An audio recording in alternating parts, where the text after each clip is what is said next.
جن کے لیے بھی ہے، جن کا نفس بھی اسی طریقے سے اس دنیا کے اندر ہے۔ اگر بشر اضطراب میں آ سکتا ہے جن سے، تو جن بشر سے بھی ڈرتا ہے۔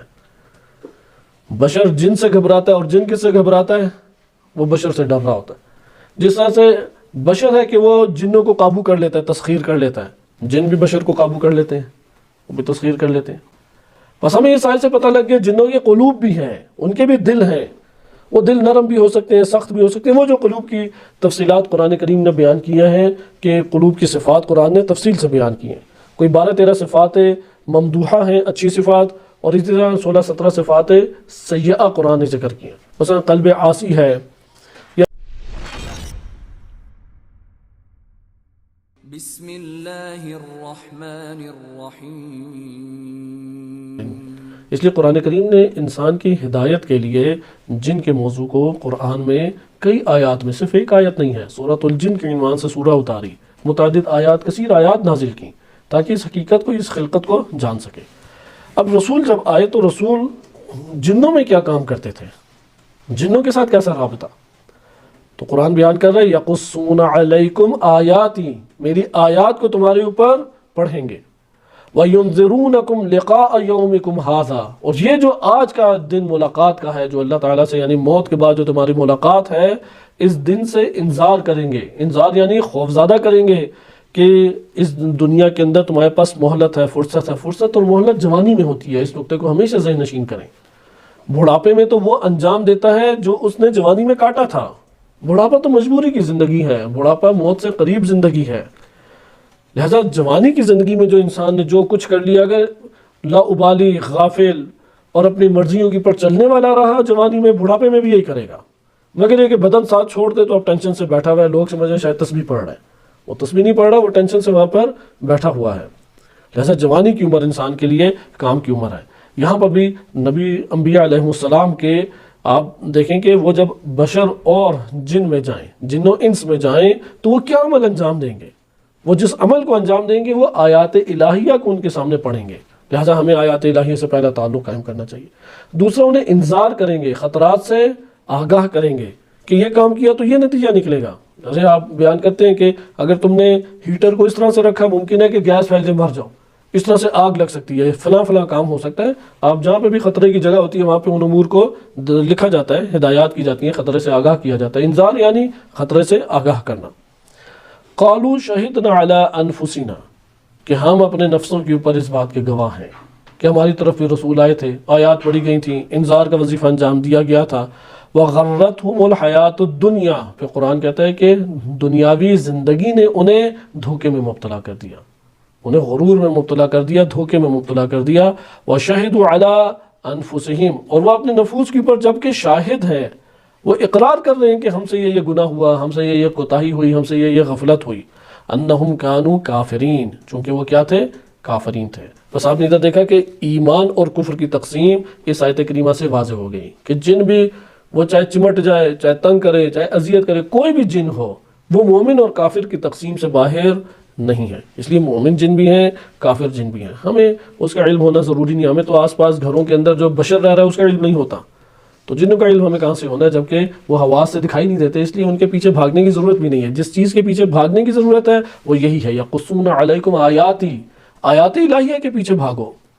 وَيُنذِرُونَكُمْ، اور تم لوگوں کو انہوں نے خطرات سے آگاہ کیا، لقاء یومکم ھذا، اس دن کی ملاقات سے۔ یہ آپ کے سامنے ایک آیت کا بیان ہوا۔ اسی طریقے سے قرآن کریم نے ایک اور ذکر کی ہے آیت کو، جس میں ہدایت کی طرف ابھارا ہے۔ یہ بھی انس اور جن دونوں کے لیے ہے۔ آپ دیکھ رہے ہیں کہ وہ سرمایہ جس سے کمال حاصل ہوتا ہے، جس سے ہدایت حاصل ہوتی ہے، جس سے ہدف خلقت پورا ہوتا ہے، قرآن کریم میں ان آیات میں جن اور انس دونوں کا تذکرہ متعدد جگہوں پر موجود ہے۔ 9 یا 9 سے اوپر آیات ہیں جس میں جن اور انس باہم آئے ہیں، کبھی انس پہلے اور جن بعد میں، اور کبھی جن پہلے انس بعد میں۔ ایک معروف ہمارے پاس آیت ہے سورہ اعراف کی، کہ سورہ اعراف 179 ہے، غالباً 179، ارشاد باری تعالیٰ ہوتا ہے وَلَقَدْ ذَرَأْنَا لِجَهَنَّمَ كَثِيرًا مِنَ الْجِنِّ وَالْإِنسِ، ہم نے جہنم کے لیے ایک بڑی تعداد جن و انس کی خلق کی ہے۔ یہ آیت واضح بتاتی ہے کہ جن اور انس دونوں ہی جہنمی ہیں، یعنی آپ جہنم کے لیے وہ عرفانی دروس میں جو تشریح کو ملاحظہ کر رہے ہیں جنت اور جہنم کی، وہ جن کے لیے بھی ہے، جن کا نفس بھی اسی طریقے سے اس دنیا کے اندر ہے۔ اگر بشر اضطراب میں آ سکتا ہے جن سے، تو جن بشر سے بھی ڈرتا ہے۔ بشر جن سے گھبراتا ہے، اور جن کس سے گھبراتا ہے؟ وہ بشر سے ڈر رہا ہوتا ہے۔ جس طرح سے بشر ہے کہ وہ جنوں کو قابو کر لیتا ہے، تسخیر کر لیتا ہے، جن بھی بشر کو قابو کر لیتے ہیں، وہ بھی تسخیر کر لیتے ہیں۔ بہرحال یہ قرآن کے موضوعات سے ہٹ کر موضوع ہے، صرف ایک اشارہ کیا کہ جہنم میں جب برابر ہیں، جہنم دونوں کے لیے ہے، اس کا یہ مطلب ہے دار التکلیف ہے، یہ دار البلا ہے، دار المصیبت ہے۔ یہ دنیا جس طرح بشر کے لیے مصیبت، بلا، تکلیف، شرعی ذمہ داریوں کو ادا کرنے کی ایک جگہ ہے، اسی طرح جنات کے لیے بھی ہے۔ لیکن سرمایہ ہدایت موجود ہے، کیونکہ ہدایت اور تکلیف تو تب ہوتی ہے کہ پہلے ہمارے پاس وہ صلاحیت موجود ہو۔ مثلا پتھر کو نہیں کہہ سکتے یہ جنتی ہے جہنمی، درخت کو نہیں کہہ سکتے جنتی ہے جہنمی، حیوانات کو جنتی اور جہنمی نہیں کہا جا سکتا۔ مثلا آپ نے دیکھا ایک بھیڑیا آیا ہے، اس نے مرغیوں اور چوزوں کو برے طریقے سے مار دیا، ادھر سے 4 بکریوں کو بھی کھا گیا، ادھر سے ایک اور جگہ حملہ کیا، آپ کہیں یہ بھیڑیا تو ہے ہی جہنمی۔ وہ اللہ تعالیٰ نے بھیڑیا کو بنایا ہی بھیڑیا ہے، بھیڑیا میں کوئی جنتی جہنمی نہیں ہے۔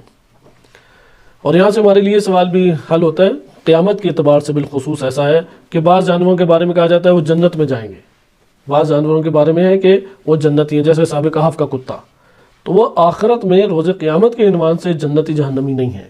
برزخ کے حوالے سے ایک بحث الگ ہے، کیونکہ عرفا اس بات کے قائل ہیں کائنات میں جو بھی ادھر مادی وجود رکھتے ہیں اس کے لیے برزخ ہے، حتیٰ کہ ان حشرات کے لیے، چونٹیاں ہیں، کیڑے مکوڑے ہیں، یہ جتنے حشرات ہیں، حیوانات ہیں، پرندے، ان سب کے لیے برزخ یعنی قوت خیال کی حد تک موجود ہے، اس سے آگے نہیں ہے۔ بہرحال یہ موضوع ہمارے لیے باہر ہے۔ یہاں پہ غور کریں کہ تکلیف کس کے لیے؟ جس کے پاس وہ صلاحیت موجود ہے۔ نمبر 2 اختیار موجود ہے۔ اگر وہ ہدایت لینے کی صلاحیت ہی نہیں رکھتا، جیسے بعض اوقات دیوانے ہوتے ہیں، مجنون ہوتے ہیں، ان کے لیے صلاحیت ہی نہیں ہے، تو ان کے لیے تکلیف بھی شرعی عائد نہیں ہوتی، نماز روزہ ان کے اوپر واجب نہیں ہے۔ بے ہوش انسان ہے، کومے میں چلا گیا، نماز روزہ واجب نہیں ہے اس کے اوپر، اس کی قضا جو ہے وہ مثلا بڑا بیٹا جو ہے وہ ادا کرے گا اس کی وفات کے بعد، دیگر احکام شرعیہ ہیں۔ بس آپ نے ملاحظہ کیا، نمبر 1 استطاعت ہو، نمبر 2 اختیار ہو۔ استطاعت میں چند چیزیں آ جاتی ہیں، قدرت ہے، عقل ہے، بلوغت ہے، آپ ان چیزوں کو لا سکتے ہیں۔ یہاں پہ قرآن کریم کس طرح سے بیان کرتا ہے، لَهُمْ قُلُوبٌ لَا يَفْقَهُونَ بِهَا، ان دونوں کے قلب تھے جس سے انہوں نے غور و فکر کرنا تھا، نہیں انہوں نے دقت اور غور و فکر کیا۔ بس ہمیں اس آیت سے پتہ لگ گیا جنوں کے قلوب بھی ہیں، ان کے بھی دل ہیں، وہ دل نرم بھی ہو سکتے ہیں، سخت بھی ہو سکتے ہیں۔ وہ جو قلوب کی تفصیلات قرآن کریم نے بیان کیا ہے کہ قلوب کی صفات قرآن نے تفصیل سے بیان کی ہیں، کوئی 12-13 صفات ممدوحہ ہیں، اچھی صفات، اور اسی طرح 16-17 صفات سیئہ قرآن نے ذکر کی ہیں۔ مثلا قلب عاصی ہے، یا اسی طریقے سے اور دیگر ہیں امور قلوب کے حوالے سے۔ اسی طرح اچھے قلوب کے بارے میں قرآن نے ذکر کیا، قلب مطمئنہ ہے، قلب خاشع ہے جس میں خشیت ہوتی ہے، یا خوف جس کے اندر پایا جاتا ہے، اس طرح قلوب کی قسمیں۔ یہ سارے قلوب کی قسمیں جن کے لیے بھی ہیں، یفقہون بہا، کہ انہیں قلوب اس لیے دیے گئے تھے اس سے غور و فکر جن کریں۔ وَلَهُمْ أَعْيُنٌ لَا يُبْصِرُونَ بِهَا، ان کے لیے آنکھیں بھی تھیں، یعنی باطنی آنکھیں جس سے وہ بصیرت حاصل کرتے، نہیں کی انہوں نے۔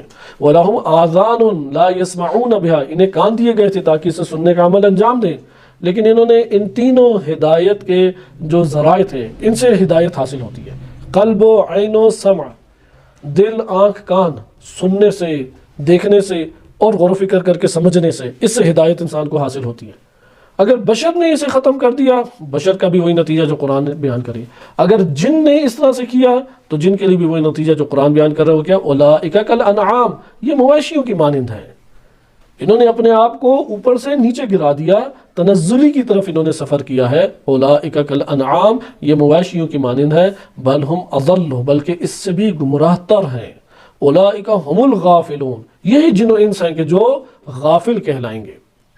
جیسا آپ ہم انہیں ایک اور تعبیر کے مطابق کہہ سکتے ہیں کہ جن میں یہ 3 چیزیں نہ ہوں، قلوب سے وہ فقہ کا کام، غور و فکر، دقت کا کام نہ کریں، اگر وہ آنکھوں سے بصیرت کا کام نہ کریں، اگر کانوں سے ہدایت سننے کا کام نہ کریں، تو اس کو کہتے ہیں شیطان، پھر یہ شیطنت اس کی پر حاوی ہو جاتی ہے۔ انعام یعنی چوپائے۔ علماء اخلاق ادھر آ کے اس کو ایک اور انداز سے بیان کرتے ہیں۔ علماء اخلاق کہتے ہیں کہ اگر ایک انسان عاقل اور انسان نہیں ہے تو 3 حالتوں میں سے ایک حالت اس کے نفس کے اوپر طاری ہے، نفس ناطقہ ہے، نفس انسانی، یعنی ہے وہی نفس کہ جو اللہ سبحانہ وتعالیٰ نے عقل و فکر کرنے والا دیا، لیکن اس نے اس نفس کو بنا دیا ان تین میں سے ایک، یا چپایا بنا دیا ہے۔ چپائے وہ ہوتے ہیں جو گھروں میں مویشی بند ہوتے ہیں، مویشی اور درندے میں فرق ہے۔ چپائے یعنی بھیڑ بکریاں گائے بھینسیں، آپ ان کی عادات پہ غور کریں، آپ کو اس نوع کے انسان نما مویشی نظر آنے لگ جائیں گے۔ مویشیوں کے اوپر خوب غور و فکر کریں۔ امام علی علیہ السلام نے بھی نہج البلاغہ میں ان کی تشریحات انسانوں سے مقایسہ کرتے ہوئے اسی طور پہ بنائی ہیں۔ مثلا مویشی کیا کرتے ہیں؟ خوب کھاتے پیتے ہیں۔ پھر مویشی اپنے ریوڑ میں زندگی بسر کرتے ہیں، یعنی جنہیں وہ پسند کرتے ہیں اور اپنے کنبے کے اندر، کنبے سے باہر نہیں آتا، بیوی بچے اور گھر بار اور قبیلے خاندان اسی کے اندر انہوں نے رہنا ہے۔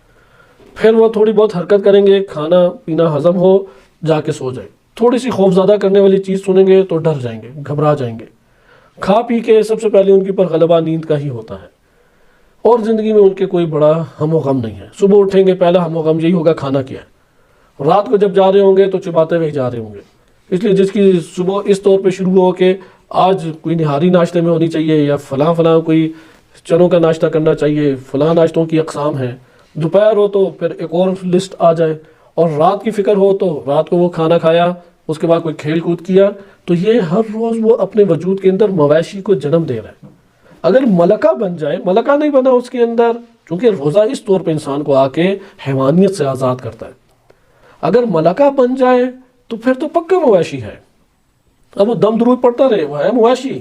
جب وہ جائے گا قبر میں تو مویشی اپنے آپ کو پائے گا، تب شکوہ کرے گا، کیونکہ ملکہ مویشی حاصل کر لیا، اس کا ہم و غم ہی کھانا پینا تھا۔ جیسے بعض احادیث میں وارد ہوا ہے کہ جس کا ہم و غم یہ ہو کہ ماں یدخل فی بطنہ، کیا اس کے پیٹ میں داخل ہوا ہے، تو اس کی قیمت کیا ہے؟ ما یخرج منہ، جو اس کے فضلے کی صورت میں گند بلا صادر ہوتا ہے وہی اس کی قیمت ہے، کیونکہ اسے اپنی قیمت اتنی گرائی ہے۔ وہ تو کہتا ہے یار تم میرے سامنے بس نوالے پھینکو میں تمہارا ہوں، اس کے علاوہ مجھے اور کیا چاہیے؟ نیند چاہیے، شہوت چاہیے۔ اس لیے شہوات کی علامت کیا ہے؟ مویشی۔ شہوات ہمیشہ یہی کام کرتے ہیں، عقل کو معاف کریں گے، ہدایت کی باتیں سننے کا دل نہیں چاہے گا، بصیرت سے فائدہ نہیں اٹھائے گا، سیر سپاٹے کر کے آ جائے گا، احرام مصر دیکھے گا، پھر ہوٹلوں میں جا کے عیاشی کرے گا، عبرت نہیں لے گا احرام مصر دیکھ کے۔ کہاں یہ فرعون گئے، اتنی اونچی اونچی بلڈنگیں بنائی تھی، کہاں پہ جا کے مر گئے، کیا ان کے بدنوں کے ساتھ حال ہے، کتنے ضعیف اور بے کس سے پڑے ہوئے ہیں۔ کل کو ہمارا انجام بھی اسی طرح، کوئی بصیرت حاصل نہیں کی۔